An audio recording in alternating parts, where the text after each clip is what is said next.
Hi, everybody, and thanks for tuning in. What I wanted to talk about is I wanted to talk about how I go about using my EBT card, my spending habits. So each and every month, just like myself and everybody else, on a certain day, our benefits show up. Well, the way that I spend money on my EBT card is I don't look and see what I get. I don't go to the store and purchase and do one big huge shop, which means I'm not going to go in there and use, say, 85% of my benefits to grocery shop. I won't do that. What I'll do is I'll get the amount, see how many weeks is in the month. Take the amount. It's almost like the way I do my budget, my money that's left over. It's a similar thing. I take the amount, I divide it by that amount of weeks, what I get. Now, I try to stay within that window for that week. If it's 40 a week, okay, I'll try to 45, whatever the case may be. I'll stay within that window of my shopping because I usually go to the store about every, well, this is, I would say maybe once, twice a week. It depends. Usually once a week, but it has been known to bleed over twice because it's just myself. I don't shop for anybody else. It's just solely me. That's it.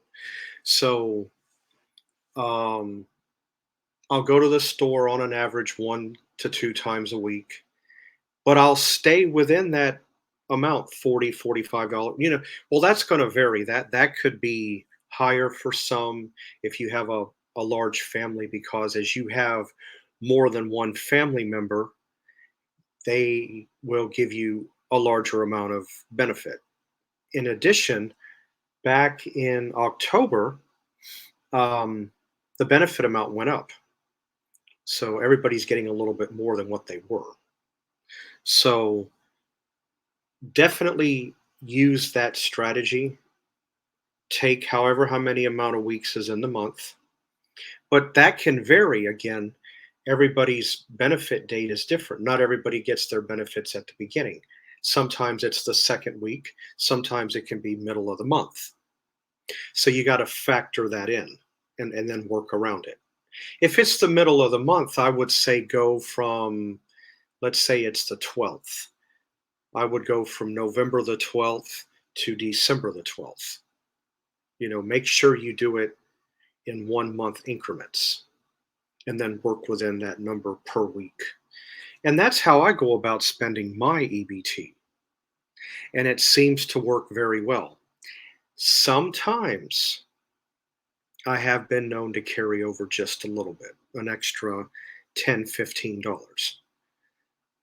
Um, that right there within itself can be of a helping hand to me for the simple fact, if I need a little something to get me through like the last, like bare bones type of the month, toward the end of the month, I could just as easily, on 10, $15, I could just as easily go to the store. um, you know I could always prepare my lentils. A bag of lentils is what, about $1.30, $1.35. A good decent jar of spaghetti sauce could run you about three, give or take. But that's personal choice. You don't have to spend $3 on a jar of spaghetti sauce. I do like to use a little bit of a better brand name quality, but that's solely up to you as to which particular brand you want to go with, since there's so many out there. And then I could prepare, my lentils. If not that, I've got my three ingredient stroganoff with the meat, the soup mix, and or the can of soup, and the elbows or the egg noodle. If you don't want to go that route, you can do a beef and mac. That's an easy one to do.